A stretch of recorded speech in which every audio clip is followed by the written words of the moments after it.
This is the track. It slows down and it stops just before the middle of the curve.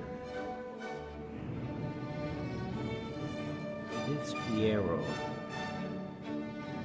is a good-looking car. It's just not a fast car. It doesn't do well at all on the track. It slows down and stops inside the first curve.